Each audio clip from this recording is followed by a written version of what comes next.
Thank you very much. Our next speaker, professor, the head of the Skoltech, the professor in physics and mathematics, the head of AIRI, Evgeny Burnaev. He was also awarded with many awards, including by the government of Moscow, for the storage and processing and protection of information, and received a scientific award of Ilya Sigalovich for his achievements in computer sciences. Ilya Burnaev made a very interesting topic. Topology strikes back. Shape of your data really matters. And everything that you wanted to know, but were afraid to ask. I'm not afraid to ask anything, so please, Mr. Burnaev, you have the floor.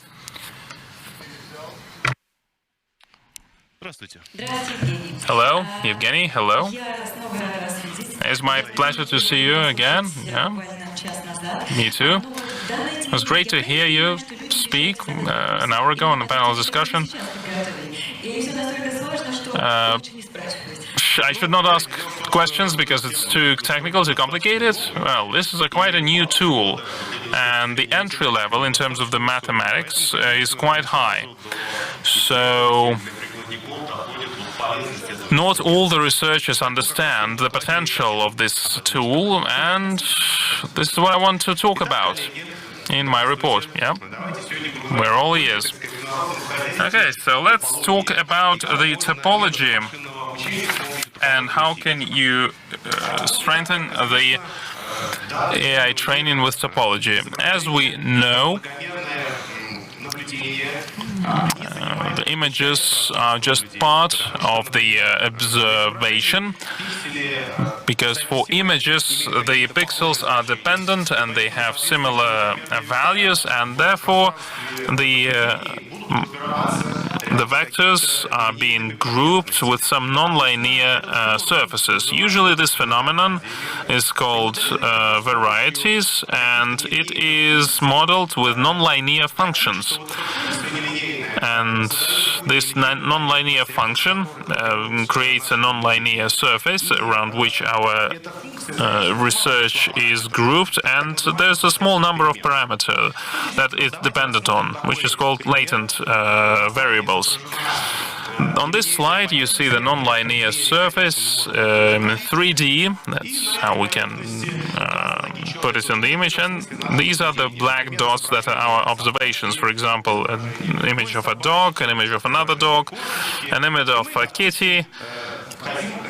And we want to resolve the classification task and by these images, using these images, we want to understand this is a cat or a dog. Or there might be another object that can look like a dog, but is not one. The structure of data is so that it is grouped in the small part of the surface of the environment, of the space, and this is what you need to consider when you resolve the predictive tasks, like building classifiers. How do you do that? Now, topology here is the correct tool that helps to estimate, based on the variety of data, some characteristics, and consider that, take that into account when you train the ML models. Now, what is the topological analysis of data? Let's look at the donut and the coffee cup. In terms of the topology, it is equivalent. With some deformation, continuous deformation, one can be transformed into another one. But if you look at the scale, this bagel that was that someone already ate, in terms of the scale, it is not equivalent to the cup of coffee. And the topology helps to estimate the scale in a computational efficient way to understand how the attributes of the objects are changed. And these topological attributes are multivariable. Let's look at the general way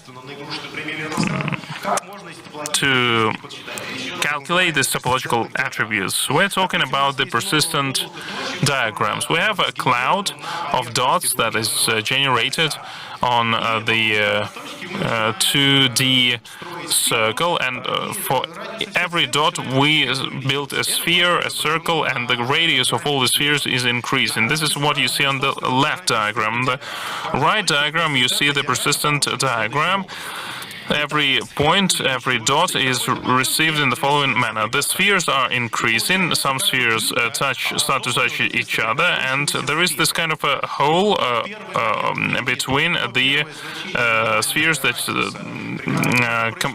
started to be combined. And the change of the radius, the minimum change of the radius, is the axis on the right. And as for the y-axis, that's the maximum radius value, after which the radiuses, the spheres are so large that this hole is removed, disappears. Only one dot is not in line with the diagonal, and that means that in this variable, with our sample of data, this is the central hole that is the most persistent and the most resilient, the most robust, and that diagram helps us understand that, and we could understand that even if our data were multidimensional. You can do that for multidimensional data and for the these holes of the multidimensional properties of this data. This persistent diagram can present the multidimensional sample to understand this diversity. You can use the barcodes, basically, record the barcodes, and from minimum radius to the maximum radius, the movement from minimum to maximum radius is represented as the sections according to the axis, and depending on the types of the peculiarities, depending on the type of other things, we represent the values for these sections, and this is how we characterize the character of this diversity. How do you use that on the practice? Now, how do you compare the multidimensional data? This is one of the examples. It's not the only case, but here we compare the multidimensional data that are real and multidimensional data that were generated with GAN. Why do we need that? We need that because we can assess the quality of the generative model. If the generated data more or less the same as the real data, then the model is of high quality. One of the approaches that is natural and very simple in a way is that we have the manifold of the sample data with some attributes, then some persistent barcodes, for example, and we do that the same for the artificial data. We calculate the average lifespan for the persistent live code, and then we compare these vectors of the attributes, and that's it. But we do not tailor for the manifold comparison. This is what some researchers made several years ago. They were able to resolve this issue. And we suggested the cross barcodes. The cross barcodes is the barcode that helps to assess to what extent the manifold is similar to another manifold. You need to calculate the topology attributes for the space. Basically, we take a scale, and if the dots from two different manifolds are nearer to each other, then we think it's one. If they're far away from each other, then these are different dots. And then we get one of the manifolds of the data. and we calculate topology attributes. It's easy to do in terms of the algorithms. If we have a cloud of red dots, a cloud of blue dots, what you need to do is you take the cloud of red dots in terms of the scale, you connect them to each other, you connect them to the cloud of blue dots, use the graph to calculate different characteristics. You can increase the scale, repeat, and this is how you will receive the same barcodes, but these barcodes will take into account the distance between each other. This approach has interesting theory behind it, because the maximum length of this barcode is being limited by Hausdorff distance. If this value is high, that means that the manifold of data is different. And as for the proxy, we decided to use the metrics, the average value of crossed barcodes in variation 1. That also has some interesting theoretical basis. Let's talk about the applications of this idea. In practice, we like to model the multidimensional data and visualize it. How can you do that? The standard approach says that we can take an automatic coding div solution. As an input, it has data, it is compressed and then decompressed again, and we assess and estimate the parameters of autocoding solution so as to minimize the error when it is restored. But then there is a peculiarity here, because actually when we want to visualize the multidimensional data, obviously this multidimensional data are being compressed, and we visualize those vectors that we have in the latent space, let's say latent 2 or 3. But no one can guarantee that the autoencoder will deliver the topology of data that would be maintained. And we were able, talking about the metric of the diversity that I talked about, to make it differential and then to make it computationally effective. And based on that, when we train an autoencoder, we put some additional fine.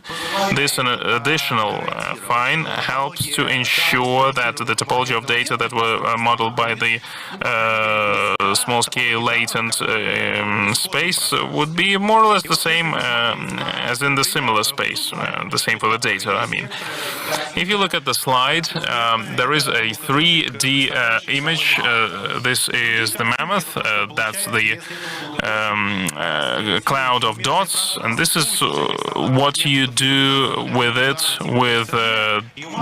if you put it in 2D, using UMAP, TSNE, and other things. But if you use the simple autoencoder with the topology-related fine, the structure of the data is maintained. And the results are really good. Another example might not be a serious one, but it really explains the essence of this approach. We have 1100 D spheres. These are the random dots that were sampled on the surface of the spheres. Would be great, and we wanted to visualize it so as to save these attributes so that the spheres are not interconnecting with each other, but they're within one big sphere. If you look at the result that is highlighted green, you can see that this is possible only with the approach that we used, that I talked about. Yes, there is this dots that are being displayed on the surface of the spheres. They're not interconnecting with each other, but they are on the surface of this large sphere. That's great. That means that with topology we can build some very exciting representations that are of a low scale, but they can visualize multidimensional data and that save all the attributes. But for the practical purposes, you need to have the disentanglement attribute, we should not only have some latent representations. We want the variable in this latent space to be responsible for the independent attributes of the data. How can this be done? Essentially, what does that mean in practice? We are building an autocoder, and if we change some parameters in the latent space independently, for example, all the parameters are fixed, then just one of the parameters is then varied. This will result in variance in a specific isolated property, attribute in the description of a project, of an object, generated as the output of the autocoder. So how do you accomplish it? It can be accomplished with the topological fine, the one I mentioned before. What I mean here, let's not train the autocoder simply by adding the topological fine that guarantees the maintenance of data structure, but we will add a topological fine that will guarantee that the variables change. If there is a variance in latent variables, the change in data properties will be occurring in independent sub-manifolds. We will do as follows. Since we have an autocoder, we can use it to generate new objects. So, for example, we can just arbitrarily set a latent vector, and for that vector we can generate an object description that is similar to an actual one. So we can generate groups of such latent vectors, and for them we can generate a group of objects with the descriptions similar to the real ones. So these will be our anchor points, anchor objects. Next, we want the first latent variable to have a certain property. So we take this variable, this latent variable, and then for the latent vectors, we will be generating point descriptions, but we will be varying this first latent variable with small margins. Those will be our positive points. Then we will generate a sampling of negative points. But as opposed to the first case, we will take the latent variables and we will be varying them arbitrarily. Arbitrarial variance of arbitrarily selected variables. This way, we end up with three groups of points. The positive points and the negative points are produced by a special way of variance in the latent space. Then we take the three groups of points and we use them to build a triplet function of loss. This triplet function. The main thing there is that we will be using the topological characteristic to compare to what extent the topology of the initial sampling and the sampling that is produced through variance is similar or dissimilar. And then we will be training the autocoder thanks to optimizing the loss function that we produced. As I described, we generated a sampling of anchor points, a group of positive points, negative points. Based on them, we calculate the triplet loss, and then we activate the autocoder by adding the fine. What is the output of it? On the slide, you can see an example of a test 3D shapes dataset. In this dataset, you have shapes of different colors with backgrounds of different colors, surrounded by different colors once again. Then the scale of the shapes can be different, and the floor, the orientation can also vary. So 6 parameters for variation, independent variation at that. We wanted to build an autocoder that could generate objects that are similar, so that each latent variable could become automatically responsible for each of these types of variations. What we are trying to prove is that if you use the approach that I just described, you will be able to do this automatically. On the slide, you now see this short cartoon. What we did was we took the autocoder, we trained it with the topological fine. To that autocoder, we added, or rather thanks to the autocoder, we generated an object for a latent vector value, and then we took the latent vector to either vary the first coordinate or the second one, or coordinate 3, 4, 5, or 6. In each of the cases, we see that the relevant latent variable is responsible for precisely the property, the attribute that is varied in the initial sampling. That's what we expected. Also, if you generate any other random latent vector, and if you reproduce the experiment, the result will be the same. So this is the property of the autocoder derived automatically.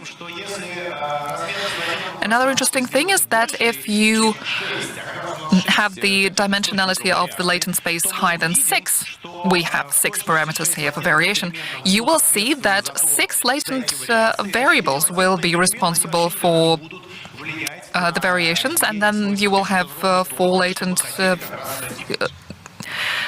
vectors that will not be participating at all. Once again, precisely the hypothesis we're going to prove.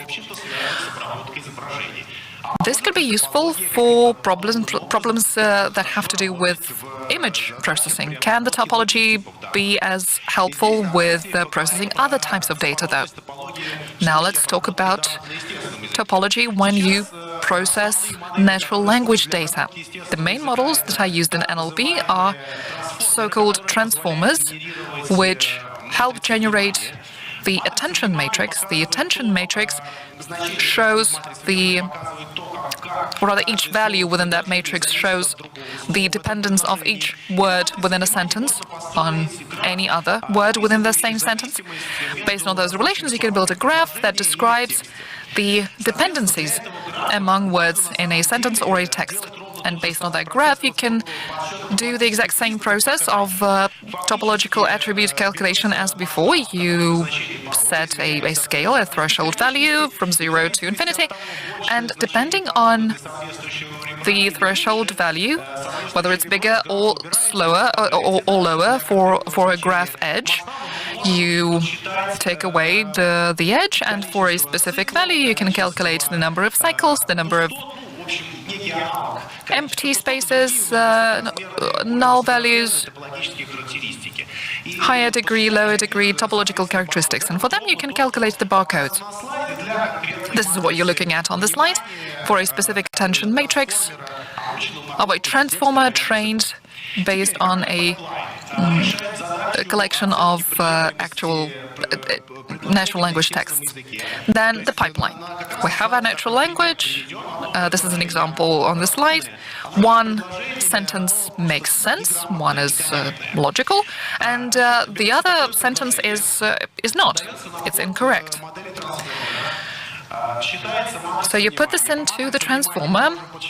We calculate algebraic attributes with the attention matrix. We estimate other attributes based on the relevant graphs, and we can also produce statistics with persistent barcodes, the average lifespan, entropy, and other attributes. And then all these attributes are fed into the logistic regression to solve the problem of classification, whether it's true that this sentence we're looking at makes sense or not.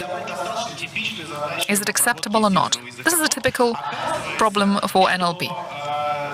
It turns out that using topology on top of standard models, such as BERT and others, helps you significantly, sometimes by several-fold, increase the accuracy in your solution. We have tested that approach using 3 benchmarks, and regardless of whether the transformer of the NLP model was pre-trained or not, or whether we simply trained the linear layer for the classification problem, or we took the trained model, we calculated the attention matrix and the topological attributes, and then we trained the logistic classifier. So in any case, the addition of topology either significantly improves the performance, the accuracy, or if you have a pre-trained model, it gives you similar results. And in one case, with one of the benchmarks, we actually achieved state-of-the-art results, which is a nice effect. Another problem, also commonplace in NLP, the scoring of minimal pairs. So we have a sentence and then another sentence, a pair sentence, which is just slightly different. Maybe one word is different, or the ending of a word is different. So sentence B is incorrect. Even if you have a problem like this, you can significantly increase your accuracy if you use topology. The pipeline is relatively similar. The input is sentence A and sentence B. They go through the transformer.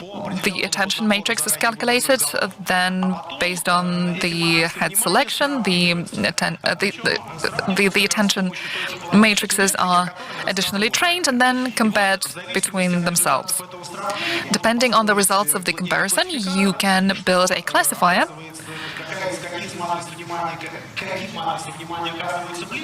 depending on which attention matrix is closer. You can generate a pretty simple classifier. The important thing is that for 8 different baselines, including, among other things, a baseline based on human labeling, so a human baseline, we have significantly increased the accuracy, the speed, the addition of topological analysis, whether it's BERT or Roberta model. You can increase the accuracy. You can even achieve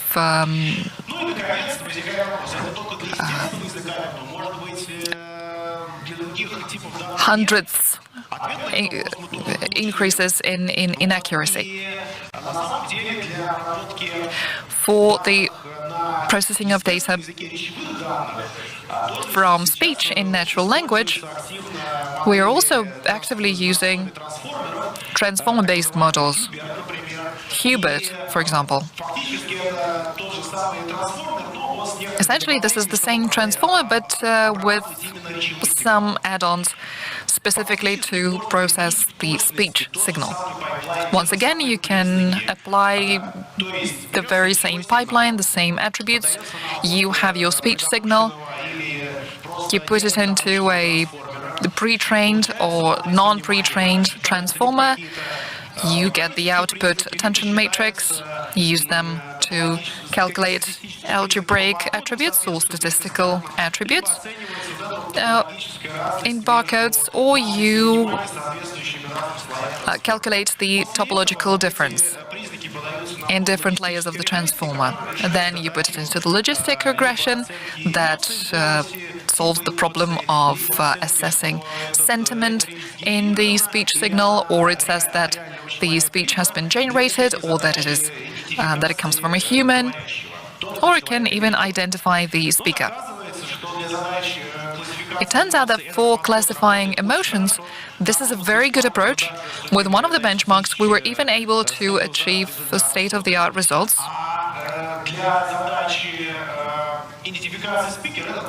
And with the speaker identification task, this approach does not really work.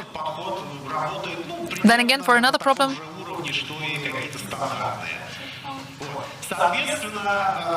this is on a par with some standard approaches. What is the conclusion? Topology is helpful in processing speech signals, and there's no surprise there. If you look at the slide and the minimal tree that approximates the corresponding attention matrix, you will see that depending on emotions, it has different structures, different properties. And in fact, with many of the topological attributes, there is a lot of hidden information about the structure of data on different scales, and this is what allows us to solve problems so efficiently. This gives us new topological approaches for assessing multidimensional properties of data, for disentanglement, for designing multidimensional data in multidimensional spaces. And we also saw that it is really helpful with NLP problems. So ML, to sum up, is the scientific area about data. So can you apply this to practice, or is that purely theoretical? In fact, some of these approaches, the algorithms that we have test-driven with the problems that I described in my report, we have been using them already in projects that deal with data processing in oil and gas technology, and also in some problems of classifying neurodegenerative disorders. It turns out that based on functional MRI scans, you can build attributes that are way better than some big, cumbersome neural networks. Given the data in medicine, this is very important. We generate a handful of attributes, and then they can give you a lot of information about the lack or the presence of a neurodegenerative disease. We talk a lot about neural networks, artificial neural networks. Can we apply your approaches for analyzing the data in a human brain using human brain networks? This is actually a good example that I gave you from healthcare, and this is something that is going to come very, very soon. This is just one of the examples. So we are currently working with our team on classification of data for the unified state exams. There are a lot of dependencies with these exams by components and time, and this means that all these data are based on the manifold. Thanks to topological attributions, we can assess the properties of the manifolds, and this gives us better ways to solve problems in medical diagnostics in particular. And a question from Athena. In your report, you mentioned the interpretability of ML models, their training, and how important interpretability is in training. But when striving to achieve the results, developers often do not formulate this as a priority. Do you think that in the future, as models become more complex, we will be able to achieve better interpretability? Well, this is a fundamental question. I think this should be expected from AI. But in all seriousness, I think this is already in the works. As I said today, clearly we are here in particular to pay compliments to each other, but in one of the reports, in one of the projects in NLP, we were analyzing pro-beta models with many, many parameters, and it's very difficult to identify how these parameters interact with each other. But when we applied the topological attribute approach to analyzing the attention maps, we found that topological attributes are responsible for very specific properties in grammar, in speech. I think this interpretation could be very useful later on to interpret why this or that decision was made by this big model that processes natural language. Thank you very much. Thank you. I hope to see you back next year.